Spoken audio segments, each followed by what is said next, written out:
एक सभासद बचे। हाँ। ये किसने कह दिया आपसे? ये किसने कह दिया आपसे? आप देखिए जाकर कितने सभासद अभी बाकी हैं।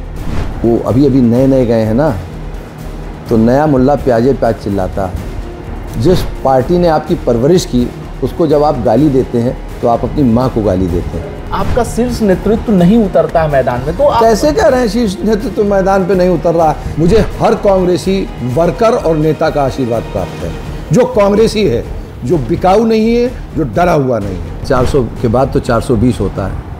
मुझे बोलने देंगे तब मैं बताऊंगा। मैंने एक सेंटेंस कहा नहीं, आपने पूरी इबारत पढ़ दी। ये जुर्म है तो ये मैं हर बार जुर्म करता रहूंगा।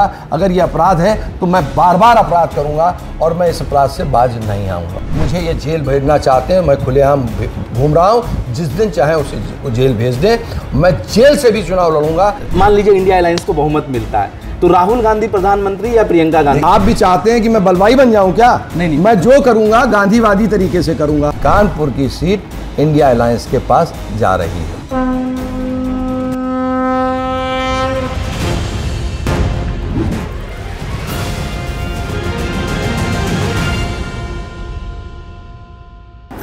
नमस्कार, मैं हूं प्रभास और हिंदुस्तान की चुनावी यात्रा 24 का चौधरी कौन पहुंच चुकी है कानपुर।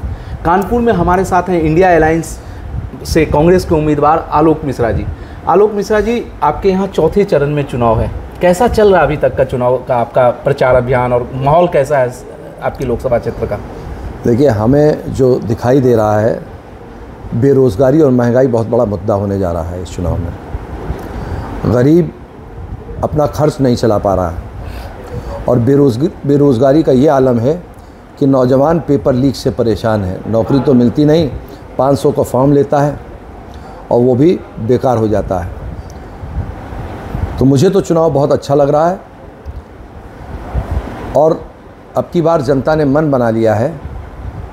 चुनाव जनता लड़ रही है, अब की बार पॉलिटिकल पार्टी नहीं लड़ रही है चुनाव, मेरा ये मानना है। एक चीज़ बताइए, आपके यहाँ अजय कपूर एक कानपुर के कांग्रेस के कद्दावर नेता होते थे, चुनाव से ठीक पहले वो पाला बदलकर भाजपा में चले गए। क्या उसका कितना इम्पैक्ट है आपकी जो चुनावी संभावनाएं हैं उन पर कितना असर पड़ रहा है? शून्य। और सुन लीजिए, जो गए हैं या तो वो डरते हैं या वो बिकाऊ हैं। और एक बात और, मैं नाम किसी का नहीं ले रहा, आपने क्या पूछा मैं नहीं जानता। कुछ लोग ऐसे थे जिनके चेहरे पे नकाब था, जब वो लड़ते थे तो कांग्रेसी होते थे और जब दूसरा लड़ा होता था तो भाजपा ही होते थे। वो नकाब अब उतर गया, वो चिलमन गिर गया। साफ समझ में आने लगा कि आप अंदर से क्या थे, वही अब बाहर से है। लेकिन एक चीज़ है कि लगातार उनके जाने के बाद से जो आपके स्थानीय नेता भी उनके पीछे पीछे भाजपा की तरफ जा रहे हैं। ऐसा शहर में जब हम घूम रहे थे तो कई लोगों ने कहा कि कांग्रेस में अभी मात्र एक सभासद बचे। ऐसे में मतलब संगठन भी एक सभासद बचे। हाँ। ये किसने कह दिया आपसे? ये किसने कह दिया आपसे? आप देखिए जाकर कितने सभासद अभी बाकी हैं। देखिए, वो मैंने कहा हुआ, जो डरे हुए और बिके हुए, तो डरे हुए और बिके हुए पर किसी का कंट्रोल नहीं होता। आप बताइए, ये खुशफहमी किसको है? और जो कहते हैं, अभी कुछ दिन पहले उन्होंने कहा था मैं कानपुर को कांग्रेस मुक्त कर दूंगा। ज़्यादा वो अभी अभी नए नए गए हैं ना, तो नया मुल्ला प्याजे प्याज चिल्लाता है। तो अपने आप को बड़ा भाजपाई दिखाने के चक्कर में वो ज़्यादा बोल रहे हैं। नहीं, वो अभी गए हैं पर लंबे समय तक आपकी पार्टी से जुड़े हुए थे। तो जुड़े हुए थे, तो बहुत लोग हमारी पार्टी में जुड़े हुए थे। आपने पार्टी का उपयोग किया। पार्टी में जब तक आप समझते थे कि कुछ हमें मिल सकता है, तब तक आप पार्टी में रहे। ये तो बहुत बड़ी एहसान फरामोशी है। इससे बड़ा धोखा क्या होता है कि आज जिसने आपको पाला पोसा इतना बड़ा किया, उसको ही आपने जो है अब शब्द कहने शुरू कर दिए। आप बताइए, पार्टी तो पॉलिटिकल पार्टी तो माँ होती है। जिस पार्टी ने आपकी परवरिश की उसको जब आप गाली देते हैं तो आप अपनी माँ को गाली देते हैं। अच्छा, एक चीज़ बताइए, हम सभी जगह पे घूम रहे हैं, मतलब हम 1 तारीख से बाहर निकले हुए हैं, बागपत से होते हुए हम सब करीब हम पहले फेज और दूसरे फेज जहाँ जहाँ चुनाव होने हैं वो सारी सीटें कवर कर चुके हैं। एक जो कांग्रेस के नेता भी अंदर खाने कहते हैं कि अभी तक राहुल गांधी प्रचार करने नहीं आए उत्तर प्रदेश में, कम से कम 1-2 रैली बाहर हुई है। दूसरा, प्रधानमंत्री दो रैली कर चुके हैं, रोड शो कर चुके हैं, मुख्यमंत्री लगातार दौरे कर रहे हैं। क्या है वजह कि राहुल अभी तक उस तरह से मैदान में नहीं उतर रहे हैं? देखिए, ये बड़े नेताओं की बात है, मेरी उतनी ऊंची पकड़ नहीं है कि मैं उस पर कुछ जवाब दे सकूं आपको। नहीं, लेकिन जब आपका शीर्ष नेतृत्व नहीं उतरता है मैदान में तो कैसे कह रहे हैं शीर्ष नेतृत्व मैदान पे नहीं उतर रहा है? जो 4000 किलोमीटर पैदल चल के यात्रा करके आया, जिसने पहले दक्षिण से उत्तर तक, कश्मीर तक भीगते हुए पानी में कड़कड़ाती ठंड में टी-शर्ट पहन के वहाँ पर झंडा फहराया, जिसने ईस्ट से वेस्ट तक फिर यात्रा की, आप कह रहे हो कुछ कर ही नहीं रहा है? नहीं, मैं ये नहीं कह रहा हूँ, मेरी बात को मिसकोट मत कीजिए। मैं ये नहीं कह रहा हूँ कि वो कुछ नहीं कर रहे हैं। चुनाव की घोषणा हो चुकी है उत्तर प्रदेश में। अब 19 तारीख को पहले फेज की वोटिंग होगी, तो पर एक अखिलेश या राहुल की एक संयुक्त रैली होती, या राहुल गांधी आपके ही लोकसभा क्षेत्र में कोई बड़ी रैली नहीं हुई, आप अपने दम पे चुनाव लड़ रहे हैं। अरे अभी तो चुनाव शुरू भी नहीं हुआ, अभी तो नामांकन भी नहीं हुआ मेरे भाई। नामांकन ही 18 से 25 के बीच में होगा, तो नामांकन होने के बाद चुनाव खुलता है ना, अभी तो नामांकन भी नहीं हुआ। अच्छा, आपको कैसे लगता है वो नहीं आएंगे? हमारा तो 13 मई को चुनाव है। हाँ, आपके चौथे फेज में, मैंने अपने इंट्रो में भी कहा कि चौथे फेज में है। अच्छा, एक चीज़ बताइए, मुद्दे क्या हैं आपके यहाँ? श्री प्रकाश जायसवाल लंबे समय तक कांग्रेस के सांसद रहे, क्या जायसवाल जी का आशीर्वाद मिलता है आपको? मुझे हर कांग्रेसी वर्कर और नेता का आशीर्वाद प्राप्त है, जो कांग्रेसी है, जो बिकाऊ नहीं है, जो डरा हुआ नहीं है। अच्छा, 10 साल से भाजपा के सांसद हैं यहाँ पे, क्या ऐसा लग रहा है आपको, क्या मुद्दे हैं जो आपको मदद करेंगे, या क्या ऐसे वादे हैं जिससे जनता आपके प्रति आकर्षित होगी? देखिए, जनता मेरे प्रति आकर्षित तो हो ही रही है, इस वजह से नहीं, इतनी बेरोज़गारी और महंगाई है कि जनता ने तय कर लिया है। दिनकर जी की वो पंक्ति याद आती है जो जयप्रकाश नारायण जी ने 1975 में कही थी, सिंहासन खाली करो कि जनता आती है। जनता ने फैसला किया है। मैंने पहले भी कहा था, चुनाव अब की जनता लड़ रही है, पॉलिटिकल पार्टी पीछे हो जाएगी। जनता ने मन बना लिया है। 200 रुपये, ये कहते हैं 400 पार, ये नहीं बताते सीटें 400 पार। 200 रुपये किलो जो अरहर की दाल थी वो होगी 400 पार, जो 200 रुपये लीटर कड़वा तेल था वो होगा 400 पार, और 100 रुपये लीटर डीजल और पेट्रोल होगा वो होगा 400 पार।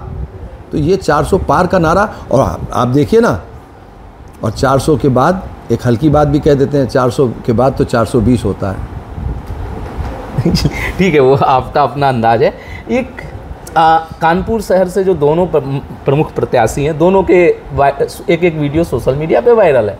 ठीक है, आपका भी एक हाल के ईद के दिनों का एक वीडियो आया था, उसको लेकर शहर में थोड़ी सी विवाद की स्थिति हुई थी। क्या पूरा प्रकरण क्या है? देखिए, प्रकरण क्या है? मुझे ना, आप लोग इस चीज को गलत कोट करते हैं। मैं कोट ही नहीं कर रहा हूँ, मैं सर आपसे पूछ रहा हूँ कि वो मामला क्या था, आप ही बता दीजिए। मुझे लोगों ने बताया, मैं बाहर से आया हूँ, मैं सुबह से घूम रहा हूँ, तो मुझे लोगों ने बताया कि ये मामला है, ये निगेटिव जा रहा है, ये पॉजिटिव जा रहा है। मैं तो सर ये कह रहा हूँ कि क्या मामला था, आप बता दीजिए ताकि दर्शकों को सही मामला पता चल सके। मुझे बोलने देंगे तब मैं बताऊंगा। मैंने एक सेंटेंस कहा नहीं, आपने पूरी इबारत पढ़ दी। नहीं भाई, ये ईद और बकरीद और रामनवमी ये सब कुछ नहीं है इसमें। एक बात छोटी सी थी, और एक सो कॉल्ड बड़े पुलिस ऑफिसर जनता से बदतमीजी कर रहे थे। वहाँ पर एक व्यक्ति खड़ा था जिसका नाम है सम्राट यादव। उसने कहा, आप तहजीब से बात कर लीजिए, प्यार से बात कर लीजिए, जनता जनार्दन है। तो उनकी ईगो पे बहुत बड़ी ठेस लग गई। उन्होंने उस व्यक्ति को 4 आदमियों से उठवाया और ले जाके पनकी थाने में जमा कर दिया। उसका मोबाइल ज़बरदस्ती छीन लिया, उसकी गाड़ी ज़बरदस्ती जब्त कर ली। मैं वहाँ गया, मैंने सिर्फ इतना कहा, चाहे पुलिस हो, चाहे प्रशासन हो, चाहे शासन हो, और चाहे राजनेता हो, हर व्यक्ति का काम सिर्फ और सिर्फ जनता की भलाई है। जनता से बदतमीजी करने का अधिकार किसी को मिला नहीं है अभी तक। जनता जनार्दन, जनता हमारी माई बाप है। आप भी जनता से प्यार करिए और प्यार से बात करिए। ये कहना कोई गुनाह है? ये तो अंग्रेजों के शासन में भी गुनाह नहीं था, आज कैसे गुनाह हो गया।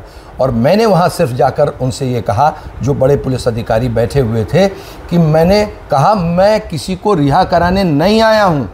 मैं भी यही कहता हूँ कि पुलिस प्रशासन, शासन, नेता सबको बहुत प्यार से जनता से बात करनी चाहिए। और ये जुर्म है तो ये मैं हर बार जुर्म करता रहूँगा।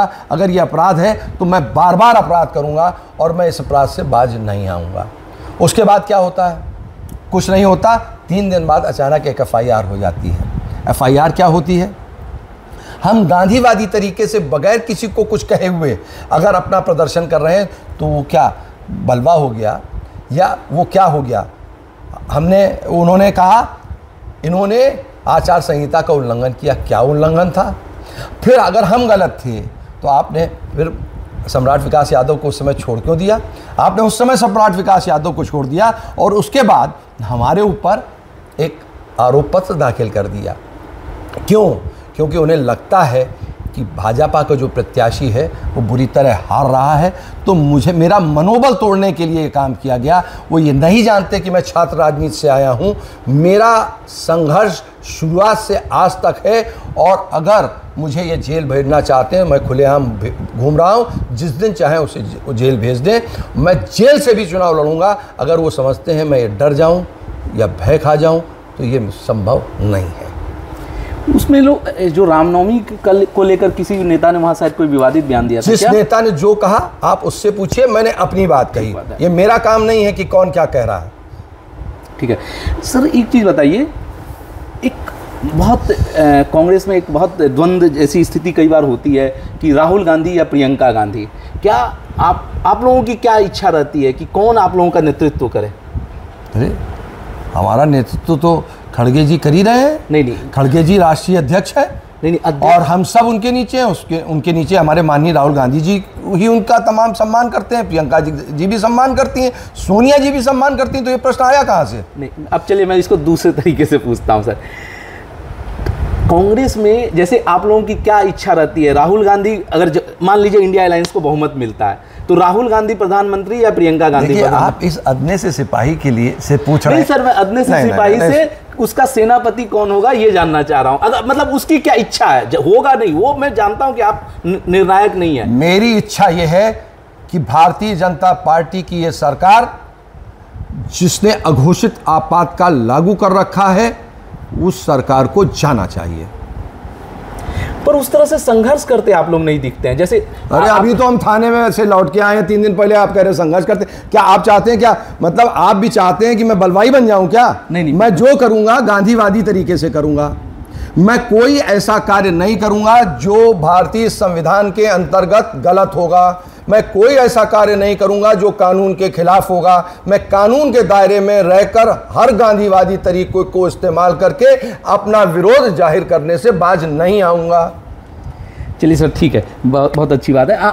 एक अब अंतिम सवाल का जवाब दे दीजिए, क्या 4 जून को क्या नतीजा आप देख रहे हैं? अगर विक्ट्री देख रहे हैं, कितने से विक्ट्री? मैं इतना बड़ा नजूमी नहीं हूँ, ना भविष्य वक्ता हूँ कि मैं बता दूँ। ये आपको निश्चित तौर पे बता देता हूँ कि कानपुर की सीट इंडिया अलायंस के पास जा रही है। चलिए ठीक है, तो हमारे साथ थे कानपुर लोकसभा क्षेत्र से कांग्रेस के प्रत्याशी आलोक मिश्रा जी, जिन्होंने तमाम मुद्दों पर खुलकर हमसे बात की। कह रहे हैं कि जैसे जैसे चुनाव चढ़ेगा निश्चित रूप से हमारे शीर्ष नेतृत्व यानी राहुल गांधी, प्रियंका गांधी कानपुर में प्रचार करते दिख सकते हैं। हम इसी तरह विभिन्न लोकसभा क्षेत्रों में जाते रहेंगे, आपको मतदाताओं के मुद्दे बताते रहेंगे, प्रत्याशियों की रणनीति बताते रहेंगे। आप बने रहिए हमारे साथ और देखते रहिए लाइव हिंदुस्तान।